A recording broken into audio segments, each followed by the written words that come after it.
Hello all, welcome to success tree. आप सब लोगों का स्वागत है हमारी daily 5 MCQs a day series में। तो आज हम आपके सामने पेश करते हैं 5 एमसीक्यूज ऑफ मॉडर्न हिस्ट्री। ये स्पेसिफिक सीरीज उन लोगों के लिए, उन बच्चों के लिए डिजाइन की गई है जिन्होंने मॉडर्न हिस्ट्री को एक बार रीड कर लिया है। अगर आप लोगों ने अभी तक मॉडर्न हिस्ट्री को नहीं रिवाइज किया है, नहीं रीड किया है, तो आप लोग हमारे यूट्यूब चैनल के ऊपर अवेलेबल मॉडर्न हिस्ट्री के लेक्चर्स देख सकते हैं जो कि राज मल्होत्रा सर के द्वारा लिए गए हैं। तो चलिए सबसे पहले फर्स्ट क्वेश्चन के ऊपर चलते हैं। पहला क्वेश्चन आपका है, consider the following statements regarding quit India movement.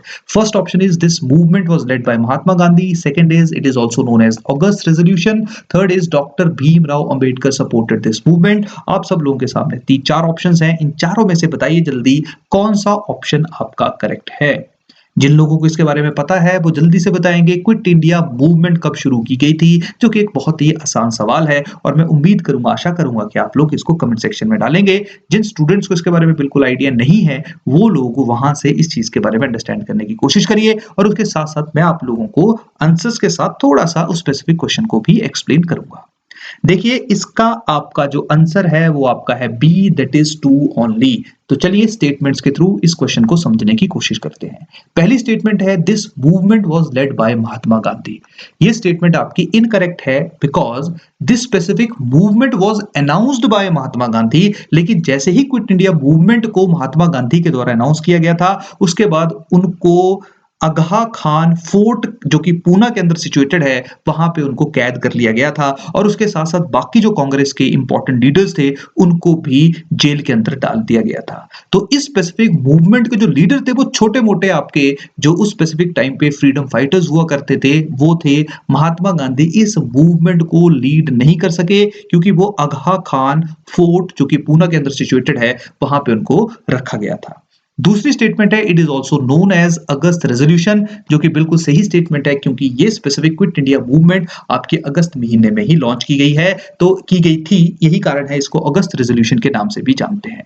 तीसरी स्टेटमेंट है, डॉक्टर भीमराव अंबेडकर ने इस मूवमेंट को सपोर्ट नहीं किया था। Doctor Bhimrao Ambedkar opposed this movement. तो यही कारण है, आपका सिर्फ सेकेंड स्टेटमेंट सही है, दैट इज आंसर आपका क्या जाएगा, बी। क्लियर? तो चलिए सेकंड क्वेश्चन के ऊपर चलते हैं। Which of the following statements are correct about the social reforms in India during 19th century, जब आपका आर्य समाज, ब्रह्म समाज की स्थापना की गई थी। पहला था, social reforms in India were limited to cities only. Second is it was widespread across all classes of society. तो जल्दी से आप लोगों के सामने चार ऑप्शंस हैं, आप लोग जल्दी से इसका आंसर बताइए कौन सा आंसर आपका करेक्ट है। देखिए, पहली स्टेटमेंट आपकी बिल्कुल सही है, करेक्ट है, क्योंकि सोशल रिफॉर्म मूवमेंट्स होती है वो आपकी रूरल एरियाज में नहीं पॉपुलेट कर पाई थी, नहीं फैल पाई थी, वो सिर्फ आपकी शहरी क्षेत्रों में, अर्बन एरियाज में ही लिमिटेड थी। और दूसरी चीज हमेशा ध्यान रखना, जो आपकी सोसाइटी की मिडिल क्लास थी सिर्फ उसी में ही सोशल रिफॉर्म्स मूवमेंट काफी प्रेवलेंट थी। जो आपकी लोअर क्लास थी, जो आपकी पुअर क्लास थी, वहां पे सोशल रिफॉर्म्स मूवमेंट का बहुत ज्यादा इंपैक्ट हम लोगों को देखने को नहीं मिलता है। सोशल रिफॉर्म्स मूवमेंट वहां पे ज्यादा इंपैक्टफुल थी जहां पे आपका मिडिल क्लास इन्वॉल्व था, जहां पे आपके एजुकेटेड पर्सन या एजुकेटेड पीपल उसमें इन्वॉल्व थे। तो आपके जो आंसर आपका आएगा वो आपका आएगा ए। सिर्फ आपकी पहली स्टेटमेंट जो है वो इसमें करेक्ट है, बाकी सेकंड स्टेटमेंट इसमें आप लोगों को इनकरेक्ट देखने को मिलेगी। तो चलिए तीसरे क्वेश्चन के ऊपर आते हैं। आई थिंक आप सब लोगों ने सूर्य सेन का नाम सुना होगा। सूर्य सेन जो है वो आपका चिटगांव आर्मरी रेड के लिए फेमस है, जो कि 1930 में कंडक्ट हुई थी। इसी कंटेक्स्ट में, इसी संदर्भ में आपके ये क्वेश्चन जो है वो डिजाइन किया गया है। पहला आपका ऑप्शन है, he conducted consider the following statements regarding Surya Sen. He conducted the Chittagong army raid under the banner of Indian Republican Army, Chittagong branch. Second is he used to say humanism is a special virtue of a revolutionary. Third is he was the secretary of Chittagong District Congress Committee. देखिए, सूर्य सेन के बारे में अगर मैं आपको बताऊं तो सूर्य सेन जो थे he participated in non cooperation movement. उसके साथ साथ ये आपके चिटागांव में एक टीचर भी थे, इनको मास्टर दा के नाम से भी जाना जाता था। इनको 1926 से लेकर 28 के बीच में इम्प्रिजन किया गया था, इम्प्रिजनमेंट दी गई थी। लेकिन सबसे बड़ी इनकी खासियत क्या थी, इन्होंने चिटागांव आर्मी रेड जो थी उसको कंडक्ट किया था और वो बैनर जो था वो था इंडियन रिपब्लिकन आर्मी का। तो पहली स्टेटमेंट आपकी बिल्कुल सही है। सेकंड स्टेटमेंट भी आपकी करेक्ट है क्योंकि बिकॉज़ ही यूज्ड टू से humanism is the special virtue of A revolutionary. तीसरी स्टेटमेंट भी बिल्कुल सही है, चिटगांव डिस्ट्रिक्ट कांग्रेस कमेटी के सेक्रेटरी बाद में प्रेसिडेंट भी रहे। तो तीनों की तीनों स्टेटमेंट जो हैं वो सूर्य सेन के बारे में करेक्ट हैं। तो आपका जो आंसर आएगा वो आएगा बी, दैट इज़ 1, 2 एंड 3। तीनों की तीनों स्टेटमेंट सूर्य सेन के कॉन्टेक्स्ट में आपको सही देखने को मिलेगी। फोर्थ क्वेश्चन के ऊपर आ जाइए, consider the following statements regarding vernacular press act जो कि आपका 1878 में पास हुआ था। पहला ऑप्शन है Bal Gangadhar Tilak became the first journalist to be imprisoned. Second is the vernacular press act is also known as the gagging act. देखिए जो वर्नाकुलर प्रेस एक्ट था वो 1878 में पास किया गया था, जिस स्पेसिफिक टाइम पे आपके लॉर्ड लिटन जो थे वो गवर्नर जनरल थे।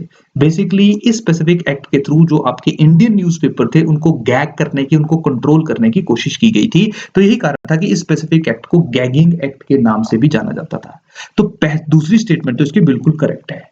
पहली स्टेटमेंट इसकी बिल्कुल इनकरेक्ट है क्योंकि उस स्पेसिफिक टाइम पे 1878 में बाल गंगाधर तिलक उतने ज्यादा एक्टिव मेंबर नहीं थे और रियलिटी में सबसे पहले इस एक्ट के थ्रू 1883 में सुरेंद्र नाथ बनर्जी को इम्प्रिजन किया गया।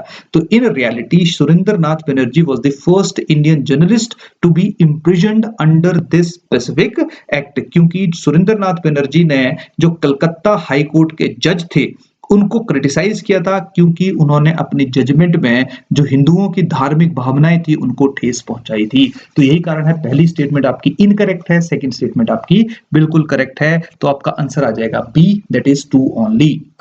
लास्ट क्वेश्चन के ऊपर आ जाइए, which among the following events are associated with the tenure of lord Ripon. तो पहला आपका आ गया appointment of Hunter commission. I think आप सब लोगों को पता होगा हंटर कमीशन एजुकेशन के साथ रिलेटेड था।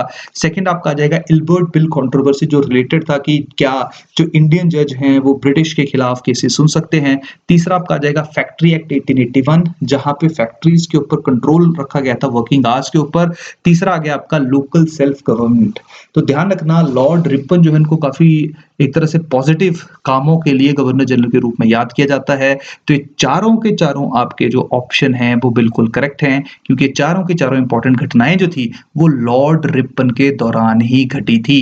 तो आपका जो फिफ्थ क्वेश्चन है इसका आंसर है ए। क्लियर? तो ये था हमारा आज का 5 एमसीक्यूज अ डे सीरीज। इसके साथ में छोटी सी आपके साथ एक डिस्कशन, एक छोटी सी बात आप लोगों के साथ शेयर करना चाहता हूं। देखिए जो हमारी टेस्ट सीरीज है वो हम लोगों ने उसका जो लिंक है वो आप लोगों को हमारे डिस्क्रिप्शन बॉक्स के अंदर देखने को मिलेगा। उसके साथ साथ हम लोगों की टेस्ट सीरीज में थोड़े से चेंजेस जरूर हुए हैं, लेकिन वो चेंजेस सिर्फ इसलिए किए गए क्योंकि काफी स्टूडेंट्स ने डिमांड की थी कि हमारी जो टेस्ट सीरीज है उसको अलाइन किया जाए हमारे सब्जेक्ट के साथ।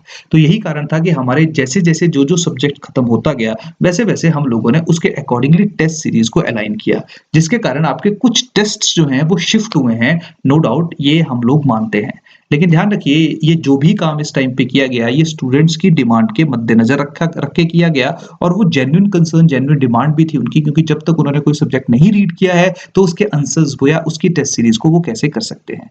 तो कुछ स्टूडेंट्स अगर उनको कुछ प्रॉब्लम है, कुछ परेशानियां हैं, तो वो आप लोग डायरेक्टली हमारी ईमेल आईडी के ऊपर हम लोगों से कंसल्ट कर सकते हैं। क्लियर? तो इसी के साथ आज की जो हमारी 5 एमसीक्यूज अ डे सीरीज है उसको मैं यहीं